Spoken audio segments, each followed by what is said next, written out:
YouTubers, this is either going to be a part 2 or I'll see if I can just make it part of the first video. So I had read somewhere about an 11mm drill bit. It turns out that this one, an 11mm, did not make these particular bushings fit. I ended up having to use a 31/64 bit, which is 12.3 millimeters. And then I didn't have any bits big enough, so I went ahead and relieved the wood a little bit so the top of that that flange fit just flush with the wood. And then I had to enlarge these holes, and again I didn't have a large enough drill bit, so I enlarged the holes so that these then sit on top of the bushing, and then they are flush with the pick guard. Let me see if I can get a good... So those are flush with the pick guard. But the next issue is this bridge actually came off a semi-hollow body, and it has a little bit of an angle, so it's a little raised here. And then the bottom here is actually touching the pick guard, and it's still just a little bit on the high side. But I can do one of two things. I can get in and I can grind a little bit off the bottom of the bridge, or I could even relieve the pick guard. I'm going to leave it for right now because, as you can see here, the strings are just barely in the saddle here, and I do need to make this a 9.5 radius, so for sure the two E strings are going to have to go down a little bit.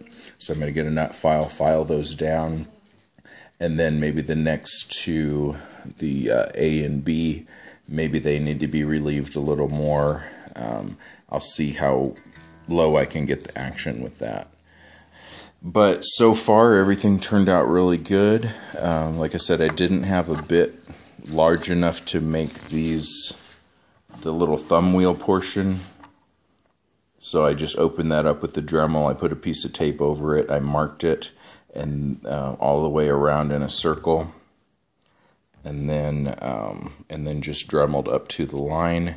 And again, those fit nice and flush. My bushings are flush with the wood. The thumb wheels are flush with the pick guard. The only issue is either relieving the pick guard here or grinding the bottom of the bridge. And at this point, I think the bridge is cheaper than the pick guard, and it would just make it, you know, if I wanted to change a pick guard to give me less work, I'd still need to enlarge holes. But that's where we're at. Overall, it took me, I don't know, maybe a total of 20-30 minutes to permanently modify the Jaguar for a tunematic bridge. I hope this helps. Maybe sometime down the road, if I get another Jaguar, I'll try to do a start-to-finish video actually showing what I did.